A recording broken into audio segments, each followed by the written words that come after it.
So this comment was left on a video I made telling people to watch out for a line item on an employment contract saying, other duties as required, saying that employers will use that as a catch-all to be able to throw any work at you in the future, and you won't be able to say, oh, it's not in my contract, this isn't my job, because it's as required.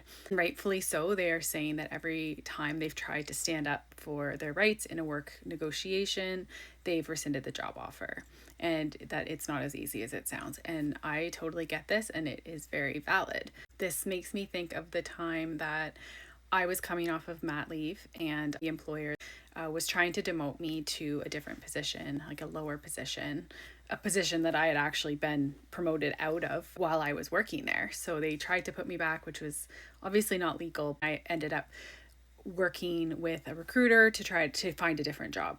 So I didn't end up going back there. When I was talking to the recruiter about various different places, I was I think pretty traumatized by what had happened and the fact that I was being discriminated against for having had a child and being on mat leave. Said, when I'm interviewing with these people, should I not mention that I have a kid because I'm worried that they're gonna not want to hire me because I'm a woman and I might have another kid. I didn't have another kid, it turns out, but they might avoid me because they see me as being someone who's going to go have a kid. And they said to me, well, if that was the case, would you want to work for a company like that?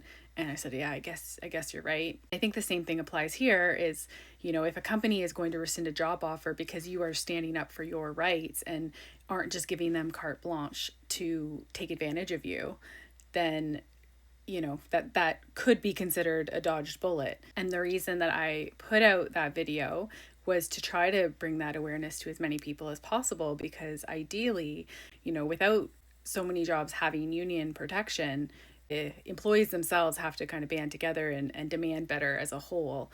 And if they rescind that job offer, but the next person is also going to pick apart the job description and not settle for what they're providing, then they'll find it difficult to fill those positions with those clauses or any other exploitative terms on those job postings. It is absolutely not surprising at all that companies aren't going to deal with you if you're going to push back and try to have rights and try to make it fair for yourself. A lot of big companies are very obviously just looking out for their own interests, and that's all they have to do, right? People get mad at the government.